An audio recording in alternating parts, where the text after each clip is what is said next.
নমস্কার বন্ধুরা, সবাই কেমন আছেন? আশা করছি সবাই খুব ভালো আছেন। আজ আমি রান্না করব রায়খয়রা মাছের ঝোল। তার জন্য লাগছে রায়খয়রা মাছ, আলু, বেগুন, চেরা কাঁচা লঙ্কা, রাঁধুনি। অবশ্যই লাগছে লবণ, হলুদ আর তেল। মাছটার মধ্যে লবণ আর হলুদ মাখিয়ে নেব।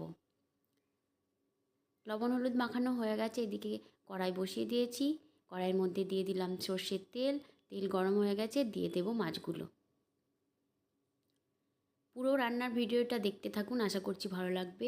পুরো আলাদাভাবে খয়রা মাছের কাঁচা লঙ্কা চেরা ঝোল আলু বেগুন দিয়ে। মাছগুলো একদিক ভাজা হয়ে গেছে, অন্যদিকে উল্টে দেব।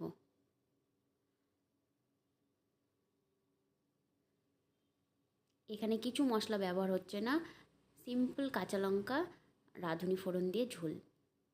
মাছগুলো ভাজা হয়ে গেছে, তুলে নিচ্ছি। এরপর দিয়ে দেব বাকি মাছগুলো।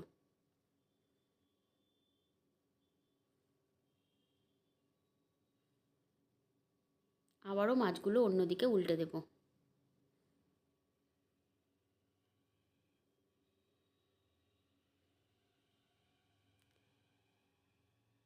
বাকি মাছগুলো ভাজা হয়ে গেছে, তুলে নেব। এরপর কড়াইয়ের মধ্যে দিয়ে দেব চেরা কাঁচা লঙ্কা আর দিয়ে দেব রাঁধুনি। একটু নাড়াচাড়া করে নিয়ে ওর মধ্যে দিয়ে দেব কেটে রাখা আলু আর দিয়ে দেব বেগুন।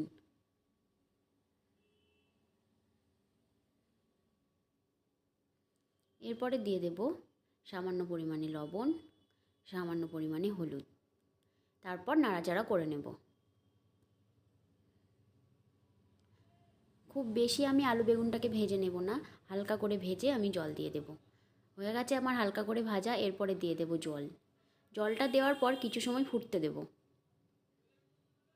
ফুটে গেছে, আলু বেগুনও সেদ্ধ হয়ে গেছে, দিয়ে দেব খয়রা মাছগুলো। রান্নাটা যদি আমার ভালো লেগে থাকে, প্লিজ একটা লাইক, কমেন্ট আর শেয়ার করার অনুরোধ রইল। হয়ে গেছে আমার রায়খয়রা মাছের আলু বেগুন দিয়ে ঝোল। গ্যাসটা ফ্লেমটা অফ করে দেবো। রেডি আমার খয়রা মাছের ঝোল।